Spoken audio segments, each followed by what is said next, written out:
So, welcome to this session looking at the catalogues, the catalogue for Oxford, for all of the libraries in Oxford. In fact, it isn't all of the libraries. There are one or two libraries that don't show their holdings in the catalogue we're about to look at, but by far and away the majority do. And the catalogue is called Solo. So let's go straight there. So that's the URL. Let me just key that in. So here we are on the university-wide, or pretty much the university-wide catalogue. So search Oxford Libraries online, that's what Solo stands for. So here's the homepage, and you should really think of it as a gateway to all of the resources, both printed and electronic, that are held in Oxford and are available to you.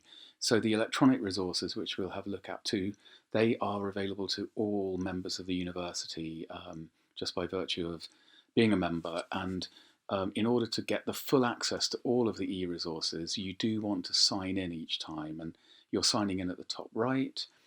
So let's do that now, and you are signing in using your single sign-on password, which is the same as your email password. So let's see if this remembers me. It has, because I was logged in on another package, so it's just remembered me from that, because that's the whole point about a single sign-on. It's shared across resources. But if it hadn't remembered me, you just put in your WAD number, WADH, and the 4 digits, and your password, as I say, the same as your email. So here I am logged in, and your name's going to appear at the top right. So now you know you're getting full access to everything. The other thing about signing in is when you compile things like a bibliography, which is one thing you can do with Solo, you can put titles you're interested in, and this is just the bibliographic records, of course. We're not talking about the actual books, we're just talking about the bibliographic records that describe the books. So if you're logged in here, and you do put those bibliographic records for the books you're interested in to one side, kind of like in a basket, like if you're online shopping, it will remember that list of books next time you log in. Whereas if you just search anonymously, it will remember it only for that session. But let's start off by looking at a book. Let's start with a really, this is where I do in-person sessions, in person, not in Persian, although we do have a specialist Persian collection in Wadham Library, so Freudian slip. But in person, when we've done sessions before, this is where I ask for somebody to give me an example to search for, but nobody's there. So let me think of something myself, and I'm just going to go for Shakespeare. This is going to bring back a lot of hits. So we are searching for a very popular term. We're searching everything in the Oxford Libraries world, and it's going to show us, here we go, we've got 640,000 plus results, and of those, over on the left, you get a little summary of what format those are in. So online resources are by far the majority, which gives you a good idea of what amazing e-resources are there. Physical resources, we've still got quite a lot, over 20,000, so those are print books, and these are databases and online journals and that sort of thing. And then we've got a couple of other formats broken down and listed here. So it's all very intuitive, and you're probably quite familiar with the idea of a library catalogue. So all you would do is, if you're interested in this particular item, you just click through. So you'll see it says here multiple versions. Of course, we've made a very, very general search with a very, very general term. So we can be very specific equally if we want to be. So it's a very flexible interface. So if we click on advanced search, it's remembered our search term. So now we can combine that with something to sort of restrict and narrow the search down a bit. And we can choose what field we want to narrow it by. So we might say the author has to either contain the word, or even starts with, or the exact phrase. So let's keep it simple and say contains, and let's say something like Smith. So now we're looking for anything where any field in the record contains Shakespeare.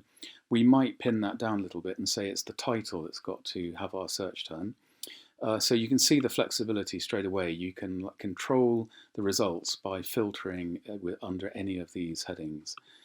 So we're looking for Shakespeare in the title, contains. We could again say starts with, or if we had a phrase like Shakespeare in London, we could say my exact phrase. So Shakespeare in London would be part of the title in that case, if that makes sense. So we've now got title Shakespeare, and we're also combining it with the author has to have, or an author has to have, surname of Smith. So suddenly, look how much fewer results we've got, 394. So you get the idea, and of course we're talking about Shakespeare, but it could be biochemistry, astrophysics, whatever your subject. And there are even more controls where you can narrow it even more. So you can narrow the search by format, and you can say, I'm only interested in articles. So we were looking for everything. Now we're only looking for articles. So we're going to get fewer results again. Now we're down to 109. You can also search, another way you can narrow the search is by the collection and the library. So here we are interested to a great extent in Wadham's holdings, but you obviously can use the Bodleian and all of the faculty libraries for your subject, and even some of the specialist libraries. If it's not exactly your subject, if it's closely related, you can apply and you can join. So for example, anthropology library, you could join that if that's going to bear on your, if you're doing a history degree, if it's sort of a little bit interdisciplinary, do think of joining other libraries. I should say you can't join other college libraries. So your own college library, so for you, Wadham, is your library, and you can't go to Christchurch Library and expect to just sort of, make use of their resources. So it's like a private sort of members library. There is one thing that's worth noting about that, is that if a college library has, another college library has the only copy of a book in the Oxford University Libraries world, they have they exclusively have the copy of that book. You can apply to them in advance by emailing them and ask if you can go and read that book in their library. You wouldn't be able to borrow it, but they ordinarily do let you in. So you can just make an appointment, and it's quite nice to go and see other library reading rooms and see if you still think Wadham's the best library. Okay, so let's go down to Wadham. So we'll just add Wadham. We're now filtering out all the results we get. So we had, I've forgotten already, but we had, was it 600,000 hits when we were searching the whole libraries in Oxford, all of the libraries for Shakespeare. Now let's see how we get on when we're looking for only, so everything that comes here. So wait a minute, we've got no records found. That doesn't sound right. So what have I done wrong? I can't immediately see. Starts with Shakespeare, that should still be all right. Sometimes you learn by things going wrong, which this kind of has. It's over here. Articles, that's what I forgot to change. So this is telling us that actually Wadham Library has no articles where the title starts with Shakespeare. So that might be a useful lesson for you to kind of, again, understand how it's all working. So if we take that off and let's just have all items. So we're still now, we're back to quite a general search, but with a Wadham Library filter. So let's try that again. Sorry about that. So now that's looking a bit better, 688 results. You'll see that included in these automatically is the electronic resources, which is bumping up that total because it does include electronic resources. But you can strip those out if actually you're just looking for a print book in Wadham Library. So we'll do that by selecting physical resources. We're going to apply the filter for that, and now we will get fewer results. So now we're down to 104. So remember, because we still have this left over from our first search strategy, starts with, so that's narrowing that number down. But if we make that contain, so in other words, Shakespeare can be anywhere in the title, could be at the end of the title, not just starting. So we search, this number's going to go up because we'll have a lot. So, but remember, we've gone back to including online resources, so we've lost that filter. So if we go to physical resources, do that again, apply filters, we've now, I think it was showing us 312. So it's gone up again, but it's still not as many as if obviously the electronic resources were included. So when you've actually found the item you're interested in, and of course you might just be browsing to kind of discover what's out there, or you might know the book, the exact book you want to actually track down. And in fact, in this current COVID age, we are asking people to browse not the shelves, but to browse solo in exactly this way. So when you apply the Wadham filter, Wadham Library, you now know that everything that comes up, unless it's an electronic resource, which in any case you have access right there in front of you on the screen by clicking through and into the resource, as long as you've signed in, as we did at the beginning, with our name, your name appearing at the top right. Yes, you are now browsing the shelves effectively. Might not be quite as nice as standing in and actually browsing the shelves, but unfortunately that's where what we have to do with COVID going on. So let's again, really intuitive, and you've probably come up with against this in just using other libraries. So just click through. So we're now going to find where we have this book. So we know Wadham's going to be in the list because we had that filter applied, but all of the other libraries will also display. So in fact, we've chanced upon a book that only we and the Bodleian have. So that's quite nice. So just click through, so see where we have it, and E15S is the shelf mark. We have a fairly simple classification, which is good in some ways and bad in others.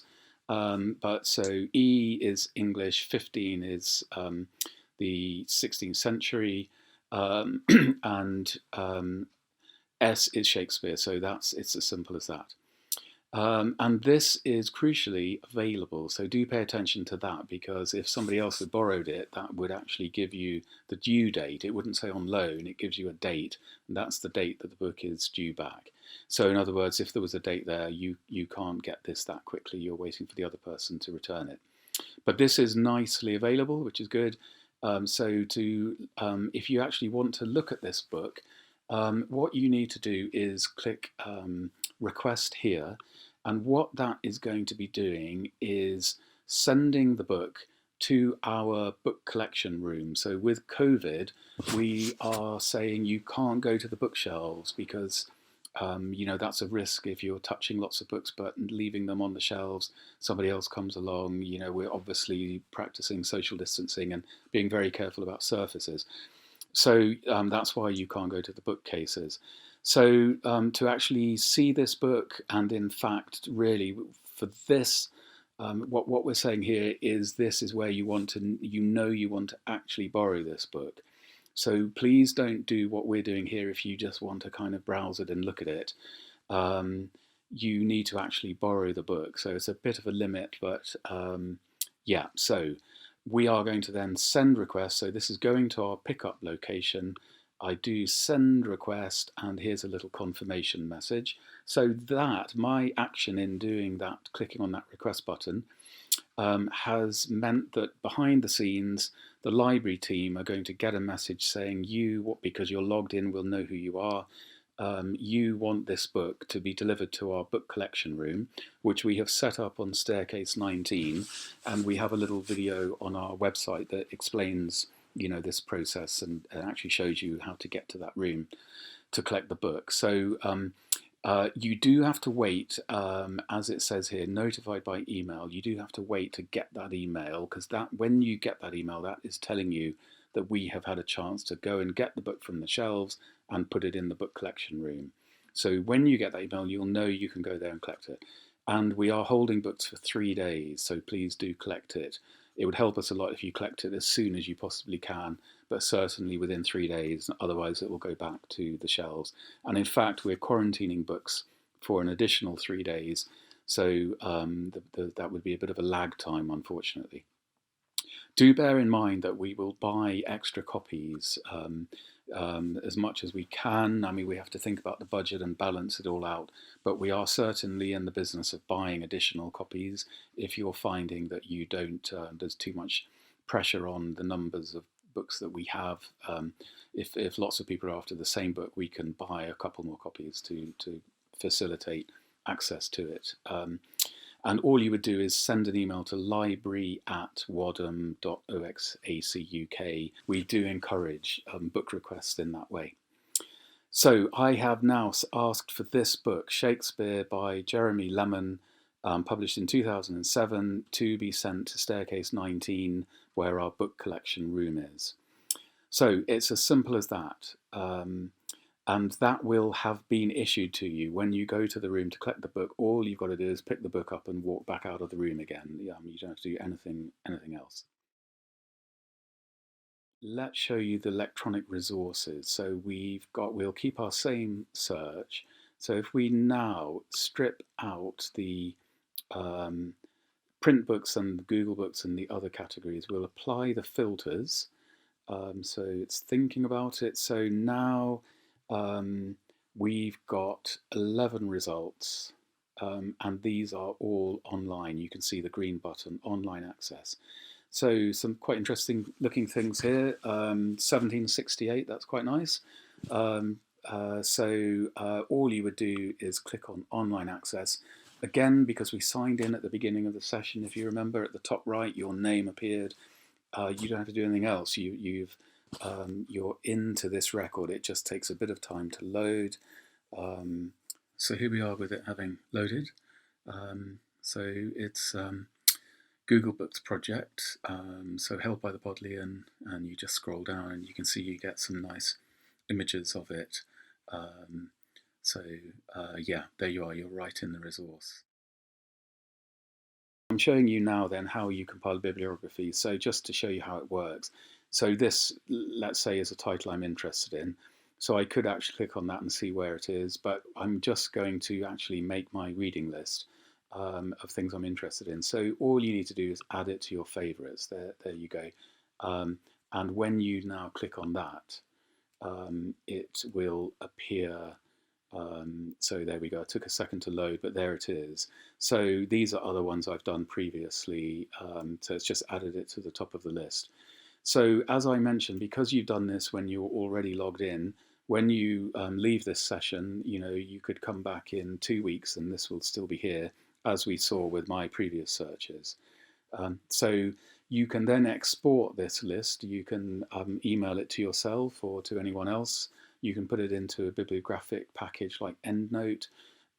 So hopefully that's a useful tool. You can also subtitle it into, you can create your own folder.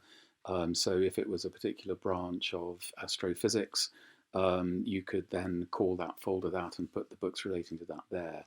And it's all stored for you next time you go in. The other thing that's really useful with Solo is, again, tied to the fact that you're actually logged in, is at the top right, you can see what books you're borrowing from all of your libraries that you're members of. It's not just Wadham. So we can have a look at my loans, and so here we go, the due date, and I can renew the book if I want to. So this was always here, but in the COVID age, how good is that? You can just do everything remotely. And also, you don't have to carry your big heavy science books, for example, into the library to renew them laboriously. You can just do it all here. So that's a really useful feature, and it's just sitting at the top right. Okay, and there's your favorites again. You can request books here. There we go. So that's the one that I have asked to go to our book collection room in Staircase 19. So hopefully this is all a very useful little kind of summary of your use of libraries. And as I say, it doesn't just relate to Wadham. It's all of the libraries you're a member of, because Solo relates to almost all of the libraries in Oxford. So if we go back to the Solo homepage, I mentioned at the start, you should think of this as a gateway to lots of resources. So we're not just actually looking at the library catalogue here. We're also, we're looking at electronic resources. So we did look at some with those filters on the left, but there's another link here. So we could click on this, and we now are in electronic journals, and Oxford pays for access to hundreds of thousands of journals, And within each journal, there'll be, with all the back numbers, there'll be hundreds of thousands of articles. So here is a place you can come and look at just electronic journals. So probably the best thing for you to do, rather than me sort of spend a lot of time going in and out of lots of things, is for you to come back when you have a moment, so that you know now where to find this link from the Solo homepage. It was down on the bottom right. And just maybe come and browse. So if you are, for example, a social scientist, so archaeology, we have 171 journal titles. So that's a lot, actually. And I mean, look for anthropology, 593. And those are the journal titles. And as I say, obviously within each journal, there's so many articles.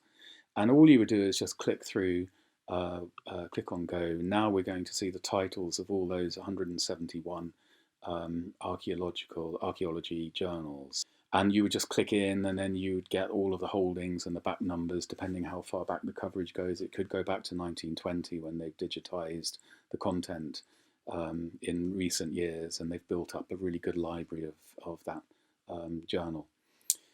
So that is journals. So if you have any questions about any of these or anything at all about libraries, but obviously for this session, anything about Solo and catalogue searching, you can always just email library@Wadham, so OXACUK. So that's the address you use just to get in touch with us. And as I mentioned earlier, that's where you send a request for us to buy a book for you. So any questions about e-resources, please just fire an email off to us at library@Wadham. Okay, so let us go back to, I'll just close that tab. So here we are back at Solo. You can always click on the home page if you kind of get lost. But we are still down where we looked at eJournals link. There's another very similar link to databases. So where eJournals are, articles in journals, this is something like, for example, the Oxford English Dictionary. This is taking a second to load. But there's a lot of content here again. It doesn't look quite so impressive in numerical terms because each one is a huge database. So we don't get, there we are, we've got over 1,500 databases in total under all subjects. But again, so you can browse by subject, so there's a lot of scope there. So for your subject, again, probably just worth when you have time, come here and look at this and explore a little bit to see what's there. And again, it's all very intuitive. You just kind of click through till you get to the actual content itself. Okay, so so those are two really major resources, databases and electronic journals. So also it's worth pointing out to you till you sort of find your feet in the very complex or impressively varied Oxford and rich Oxford Libraries world. It's not really that complex. It all behaves in the same way, so don't be put off. But and we're here to help. So, but basically, it's a fantastically rich resource. So some of this is going to be useful for you as you get started. So workshops, for example, you can actually sign up to a subject specialist workshop given by a subject librarian. So that would be well worth doing. Getting started is, again, there's some really good guides here. This is a really good thing, Oxford Reading Lists Online. And when you click on that, that actually, again, gives you loads and loads of detail all around your course where the tutor has uploaded content. And that, again, is well worth exploring. And again, get in touch with us if you get stuck at any point. But again, it's all very intuitive. And so we get subjects A to Z. So, you could just look under history, for example, and this will give you a really good overview of everything that's available. So e-resources, trials that they're running, because of course they're constantly updating and buying new resources. And so induction for historians. So, you getting the picture. Hopefully there's a whole lot of content here. And if you remember, we're getting to all of these places from the Solo homepage. So that's why we're thinking of it as a gateway. So you also even get a live chat. So that's probably office hours. I don't think you could do that at 3 in the morning. Although I don't actually know that. I've never tried it. But in the middle of the day, you can just get in touch. Somebody will come back to you very quickly and ask them a question. So that's operated centrally by the Bodleian, the big central research library of the university. And then, yeah, more links, which again you might like to look at. So Oxford Research Archive is a depository where researchers leave a copy of their electronic copy of their work. So that's a kind of Oxford community thing for researchers, but again accessible to you. Special collections catalogue. So really, just kind of have a look round and explore. So that is really my introduction to you for Solo. Hopefully you'll get the hang of it pretty quickly. And really let me take this opportunity to just mention again that thing about us buying books for you. We hope that you will get all the books you need through Wadham, or certainly many of them, and think of it as your library and your library of first resort, although you do have a wide choice in Oxford. But do remember to ask us for books, because we are here to get you the content you need, and we have a budget to do that. We are buying off from reading lists, of course, as well. But a really key way that we can be very responsive is to get the books you ask us to buy. And generally we can get those pretty quickly. They often come the very next day.